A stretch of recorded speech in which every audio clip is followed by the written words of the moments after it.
Hey, what's up everyone? It's Assad here with 52 Cards.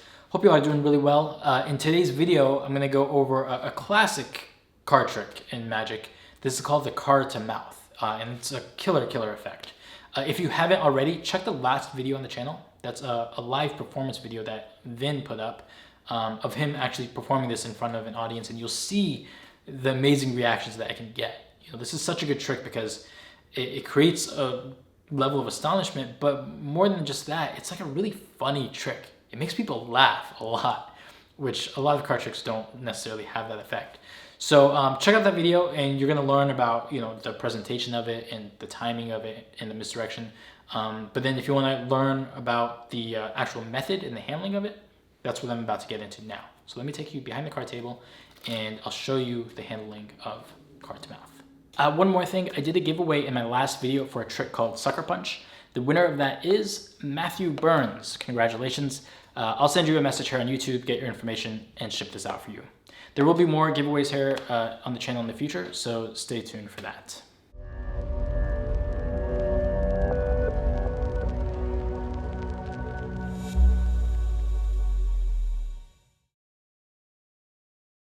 Alright, before I get into the tutorial, just a quick plug. This video is brought to you by the 52 Card Shop. The shop is essentially what supports all the content here on the channel. So if you're interested in picking up a deck of premium playing cards or some magic tricks, accessories, go ahead, visit the shop, browse through, and you might find something you like. Alright, now let's get into the handling for this.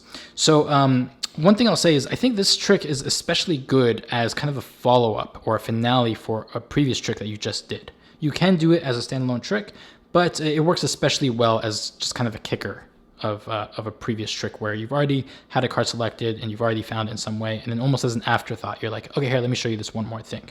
Okay, but you're gonna start off with having a card selected and you're gonna have it face up on top of the deck. Okay, one of the reasons I just said what I did is because you, the magician, needs to look at the card in order to make this happen. It's gonna start up face up. So if you've already found the card, then that's not an issue. If you're doing it as a standalone trick, no worries. Just have them pick a card and you could even do it face up. You could just be like, hey, just name any card. Let's try something with, let's say, for example, the King of Hearts. Okay, now you move into the trick and you're going to say, I like the line that Vin used in this performance where he's like, okay, I'm going to show you the card 3 times, no more, no less. Okay, and what you're going to do at this point is a really great card switching technique. Essentially, here's what you're going to do.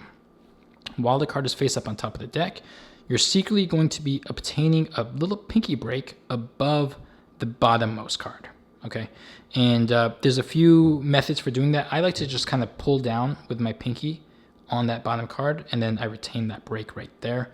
That's a bit of a sensitive touch thing. Another option is you could just riffle along the back edge of the cards. You riffle off one card, boom, get your pinky, and then riffle through the rest. That's option number 2.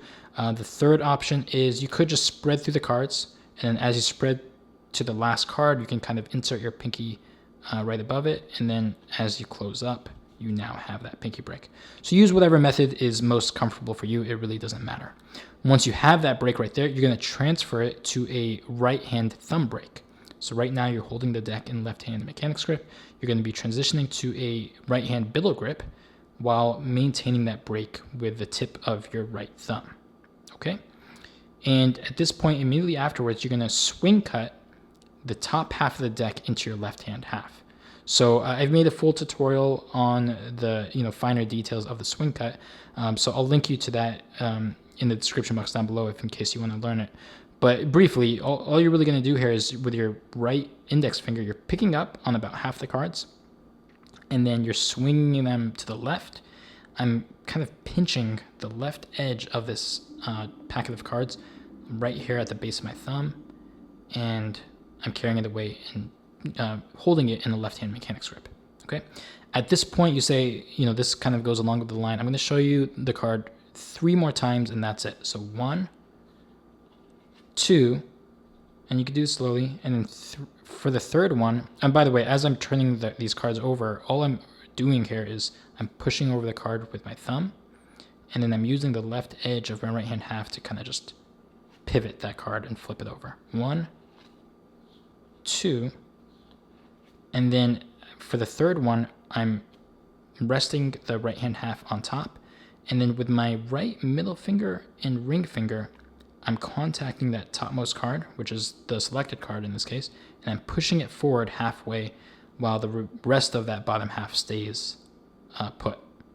Okay, so once again, boom, and then this happens slowly. You're just saying like, look, I'll show it to you one more time. You push it over, and then after you've pushed it forward, all I'm gonna do is I'm gonna let go with my right hand or my right thumb brake.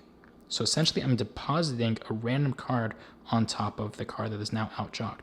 But they don't know that because at this point, right away, I'm just gonna turn my hand palm down, displaying that card for the third and final time. And I say, okay, look, I'll push it in, and then at this point you just push it flush with the deck.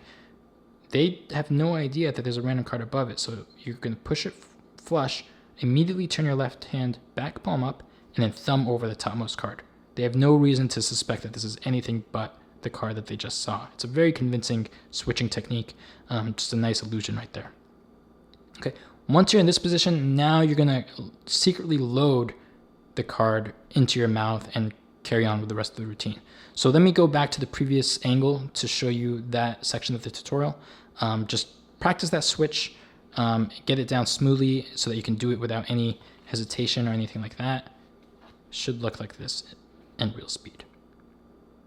Okay, so at this point in the trick, you have a random card on top of the left-hand half. You have the selected card right beneath that, and then you have the other half of the cards in your right hand. So here's what you're gonna do. A few options. What Vin does in this performance video is he takes the random card, which they think is theirs, he sticks it in the side of the right-hand cards, and then he extends his hand to have the spectator push it flush. That's a good option. I personally like to do a one-handed fan with the right-hand cards. I'll drop a link in the description box down below if you want to learn how to fan the cards with one hand like that. And then I take the card, I stick it somewhere in the middle of the fan, and then I ask them to push it all the way in. Okay. Now, one note here is you want to maximize the amount of distance between your right-hand cards and your left hand. Okay, because when you do this and you ask them to push it all the way in, this is the built-in misdirection. Everyone's eyes are going to be right here. No one has any reason to be looking at you, to be looking at your left hand. Everyone's going to be looking at the card that's being pushed in the deck. That is the focus of the attention.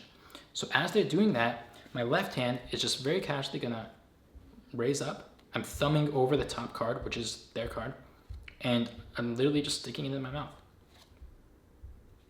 Okay? Just imagine that this is in my mouth as I continue, so I can talk. But they're going to push it in.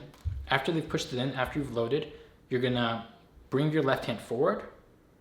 You're going to square the deck.